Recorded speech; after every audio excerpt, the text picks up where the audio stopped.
رات کا کھانا خاموشی سے گزرا۔ سلیمان معمول سے زیادہ چپ تھا۔ سونے سے پہلے جب فائزہ کچن میں آخری چیزیں سنبھال رہی تھی، سلیمان میری طرف آیا۔ بھائی جان، میں آپ سے ہم چھت پر آ گئے۔ رات کی ٹھنڈی ہوا چل رہی تھی۔ سلیمان نے لمبی دیر تک خاموشی اختیار کی، پھر بولنا شروع کیا۔ بھائی جان، میں صاف صاف اعتراف کرتا ہوں، میں آپ کو کمزور سمجھتا تھا۔ میں نے گھر میں یہ سب دیکھا، نہ ڈانٹا، نہ غصہ، نہ حکم چلایا، تو مجھے لگا آپ نے گھر کی بھاگ دوڑ فائزہ آپا کے حوالے کر رکھی ہے۔ میں نے اپنے دوستوں سے بھی کہا تھا کہ میرے بہنوئی صاحب بہت ہینڈ آف ہیں۔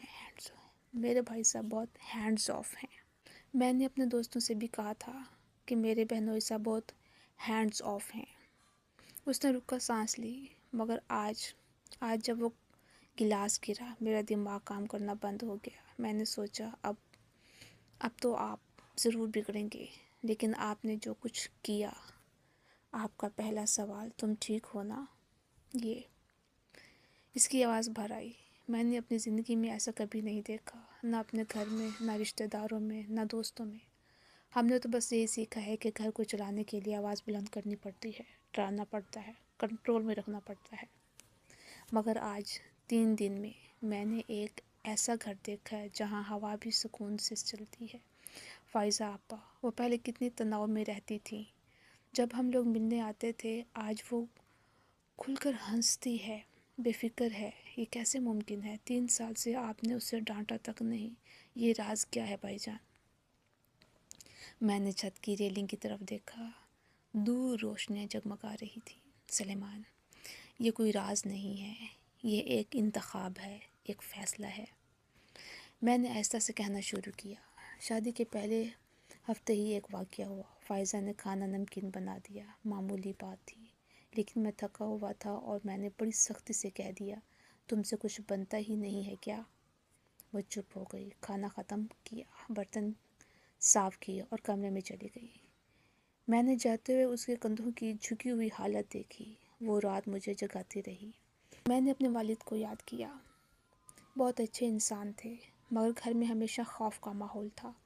ماں ہر بات پر خوفزدہ رہتی تھی، ہم بچے بھی۔ ہمارا گھر خاموش رہتا تھا، لیکن وہ خاموشی سکون کی نہیں، ڈر کی تھی۔ میں نے سوچا، کیا میں یہی وراثت آگے بڑھانا چاہتا ہوں؟ ایک اور گھر جہاں محبت خوف کے پیچھے چھپ جائے۔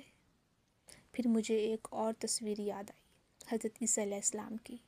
ان کے بارے میں پڑھا تھا، وہ کتنی نرمی سے بات کرتے تھے، بڑے سے بڑے قصوروار سے بھی محبت اور ہمدردی سے۔ ان کی طاقت چیخنے چلانے میں نہیں، صبر اور تحمل میں تھی۔ انہوں نے لوگوں کو ڈرا کر نہیں، پیار سے اپنے پیچھے چلایا۔ کیا ایک گھر، ایک چھوٹی سی سلطنت اس سے کم ہے؟ اگر وہ ایک پوری قوم کو ڈر کے بغیر چلا سکتے تھے، تو کیا میں اپنے گھر کو نرمی سے نہیں چلا سکتا؟ اس رات میرے سامنے 2 راستے تھے، ایک وہ جو میں جانتا تھا، جس میں آواز اونچی کرنا، قابو کرنا، ڈرانا شامل تھا۔ دوسرا راستہ مشکل تھا، کیونکہ اس میں اپنے غصے، اپنی تکبر اور اپنے فوری خواہشات پر قابو پانا تھا۔ میں نے دوسرا راستہ چنا۔ یہ فیصلہ آسان نہیں تھا سلیمان۔ پہلے تو لگتا تھا کہ میں ہار رہا ہوں، لیکن پھر میں نے تبدیلی محسوس کرنا شروع کی۔ فائزہ مجھ سے بات کرنے لگی، اپنے خیالات، اپنے ڈر، اپنے خواب بتانے لگی۔ پہلے وہ ہر چیز کے لیے اجازت مانگتی تھی، اب وہ مشورے مانگتی ہے۔ گھر میں ہنسی کی آوازیں آنے لگی۔ وہ خاموشی جو پہلے ڈر کی تھی، اب سکون کی خاموشی بن گئی۔ ڈانٹنے سے آپ صرف کام کروا سکتے ہیں، محبت اور احترام سے آپ وفا اور خود سے خدمت کروا سکتے ہیں۔ میں نے فائزہ سے محبت کی، نہ صرف تب جب وہ خوش تھی، بلکہ تب بھی جب وہ بھول جاتی، تھک جاتی یا غلطی کرتی، کیونکہ محبت کا امتحان اچھے وقتوں میں نہیں، مشکل لمحات میں ہوتا ہے۔ اور دیکھو، آج تم نے خود مشاہدہ کیا، جب گلاس گرا تو فائزہ کا پہلا رد عمل کیا تھا؟ معافی مانگنا، ڈرنا۔ اگر میں نے 3 سال سے ڈرانا جاری رکھا ہوتا تو اس کا رد عمل جھوٹ بولنا، بات چھپانا یا دفاعی ہو جا سکتا تھا۔ اگر اس نے اپنی غلطی فوراً تسلیم کی، یہ اعتماد کی علامت ہے سلیمان۔ یہ اعتماد اس لیے ہے کہ اسے معلوم ہے کہ غلطی پر اسے تذلیل نہیں بلکہ تفہیم ملے گی۔ سلیمان کی آنکھیں نم ہوئی، وہ کچھ بول نہیں سکا، اس نے بس اپنا سر ہلا لیا۔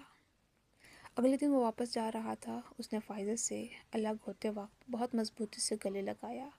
اس نے مجھے کہا، بھائی جان، آپ نے اپنے گھر کو نہیں، میری سمجھ کو بدل دیا ہے۔ جب سلیمان گیا تو فائزہ میرے پاس آ کر کھڑی ہو گئی۔ اس نے کچھ نہیں کہا، بس میرے ہاتھ کو اپنے ہاتھوں میں لے لیا۔ اس کے ہاتھ گرم تھے اور آنکھوں میں ایک گہرا احسان۔ میں نے کہا، اس نے کچھ پوچھا تھا تمہارے بارے میں؟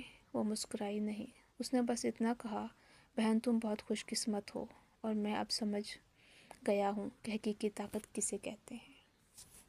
مختصر یہ کہ ایک شوہر کا وہ فیصلہ جس نے ڈرنے کی بجائے اعتماد، چیخنے کی بجائے خاموشی اور کنٹرول کے بجائے محبت سے اپنے گھر کو جنت بنا دیا۔ حقیقی قیادت طاقت کے اظہار میں نہیں بلکہ صبر اور نرمی کے تحمل میں ہے۔ کیا آپ کے خیال میں محبت کی بنیاد پر قائم گھر ڈر کے گھر سے زیادہ مضبوط ہوتا ہے؟ اپنے خیالات ضرور شیئر کیجیے گا۔ اگر یہ کہانی آپ کے دل کو چھو گئی ہے تو اسے اپنے ان پیاروں تک ضرور پہنچائیں جن کے لیے یہ پیغام اہم ہے۔ شکریہ۔